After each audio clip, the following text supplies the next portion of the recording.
Bismillahirrahmanirrahim. Subhanallah walhamdulillah wa la ilaha illallah wallahu akbar. La haula wa la quwata illa billahil aliyyil azim. Assalamualaikum warahmatullahi wabarakatuh. Badan kita yang zahir ini adalah penzahiran diri kita yang batin. Karena diri kita yang batin itu gaib dari pandangan mata kasar kita. Untuk melihat yang batin itu diperlukan bayangannya, yaitu diri kita yang zahir ini. Maka itulah dikatakan badan kasar itu hanya sebagai sarung atau tunggangan atau sangkar bagi badan yang gaib itu. Apabila nyawa berpisah dari badan, maka tinggallah badan itu, dan lama-kelamaan jadi hancur kecuali dengan kehendak Allah. Ada juga badan yang tidak hancur setelah lama nyawa meninggalkannya, tetapi pada umumnya badan akan hancur binasa. Itulah dikatakan dari tanah kembali semula kepada tanah. Ada juga orang melihat dalam dunia ini bayangan atau badan orang yang telah lama meninggal dunia, muncul, berlakon dan beraksi sebagaimana hidupnya dalam dunia yang dahulu. Itu bukanlah badan orang itu sebenarnya. Badannya telah hancur binasa. Bayangan atau badan itu adalah dari unsur alam misal. Alam misal adalah alam yang halus, yang penghuninya atau kandungannya tidak hancur. Ia bukan roh semata-mata dan bukan pula badan semata-mata. Ia adalah antara kedua unsur itu. Bahwa diri kita terdiri dari 3 unsur, yaitu unsur badan yang akan hancur kecuali yang dikehendaki oleh Allah untuk tidak hancur, unsur misal yang tidak hancur tetapi tersimpan dalam alam misal, dan unsur ketiga ialah roh, dan ini selama-lamanya hidup, tidak hancur dan tidak kembali lagi ke dunia nyata ini. Badan atau bayangan orang yang telah mati, yang kehilangan oleh orang dalam dunia ini dan berlaku seperti mana ia hidup di dunia dahulu, sebenarnya adalah berunsur misaliyah. Misal, sesekali ia kelihatan oleh orang yang hidup dalam dunia ini persis sebagaimana hidupnya yang dahulu, bahkan berkata-kata dengan orang yang berada dalam dunia ini. Ia telah banyak terjadi di mana saja dalam dunia ini, baik di barat ataupun di timur. Setelah kita paham alam yang 3 itu, maka hendaklah kita tidak heran kenapa ada orang yang melihat si anu dan si anu, padahal orang itu telah meninggal dunia. Alam misal ini ada tetapi tidak kelihatan kecuali mereka yang dibukakan hijab oleh Allah untuk melihat alam itu dan para penghuninya.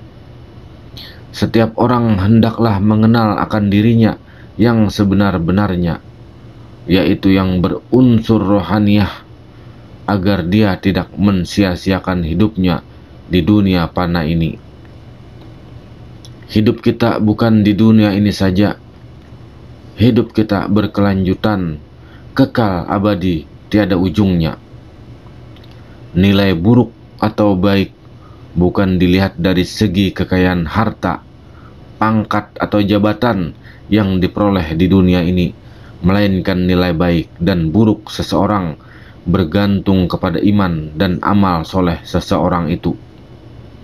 Dengan kenalnya kita kepada diri yang sebenar-benar diri, maka kita tidak akan putus asa, tidak takut, tidak bimbang dalam mengarungi bahtera hidup kita ini. Hal ini karena kita tahu diri kita adalah kekasih Allah. Sebenarnya Allah mengasihi diri kita lebih dari ibu mengasihi anak kesayangannya. Ia maha kasih sayang terhadap hamba-hambanya. Dengan mengenal diri kita, maka tidaklah kita takabur, sombong, congkak, dengki, iri hati, khianat, karena kita tahu siapa diri kita sebenarnya. Jika dinisbahkan dengan Allah Subhanahu wa Ta'ala, kita tiada apa-apa, hanya ayat-ayatnya saja. Jika dinisbahkan dengan makhluknya, diri kita adalah penguasa dan pengurus. Allah menjadikan alam dan makhluk untuk kita, dan menjadikan kita untuk Dia.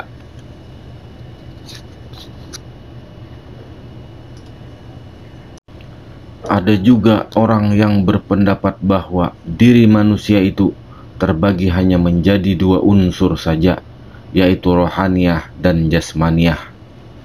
Unsur rohaniyah termasuk nyawa atau jiwa, dan juga pikiran, khayalan, akal, dan sejenisnya yang berunsur rohaniyah atau kejiwaan. Yang berunsur kejasmanian adalah anggota badan kasar seperti kepala, badan, kaki, tangan, telinga, mata, dan sebagainya, yang terdiri dari unsur-unsur api, angin, tanah, dan air. Kedua unsur kejiwaan dan lahiriah ini saling berhubungan antara satu dengan yang lain, saling mempengaruhi antara satu dengan yang lain. Kalau seseorang itu hatinya susah atau duka, perasaan ini langsung mempengaruhi jasmaninya, seperti tidak nafsu makan dan minum, dan akibatnya badan menjadi kurus dan tidak sehat. Sebaliknya pula, kalau badan sakit, pikiran pun langsung sakit dan menyusahkan hati dan jiwa.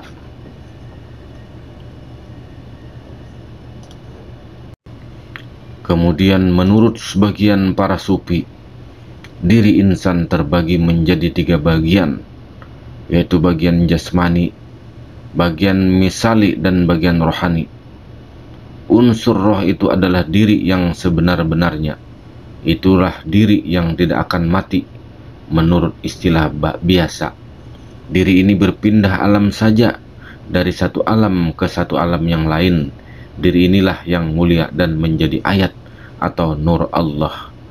Kejadiannya mulia dan agung. Unsur misali adalah unsur antara jasmani dengan rohani.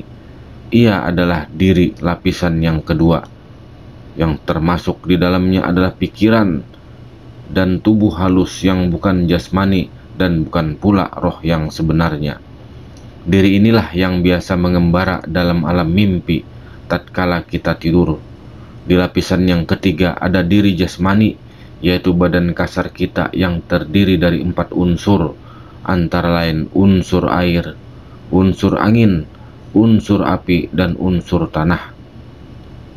Diri ini memerlukan unsur-unsur yang 4 itu untuk dapat hidup. Kehidupannya hanya akan wujud setelah 4 unsur itu tersedia. Itulah 3 bagian diri manusia. Walau bagaimanapun, unsur roh itulah yang paling penting. Roh itu hidup, walau hidup, lapisan yang 2 lagi tidak berfungsi. Dengan adanya roh, barulah diri kita dapat berpikir, berkomunikasi, makan, minum, bermain, bergerak, dan sebagainya. Tanpa roh, segalanya akan kaku, mati, dan tiada berguna lagi. Wallahu a'lam bishawab. Assalamualaikum warahmatullahi wabarakatuh.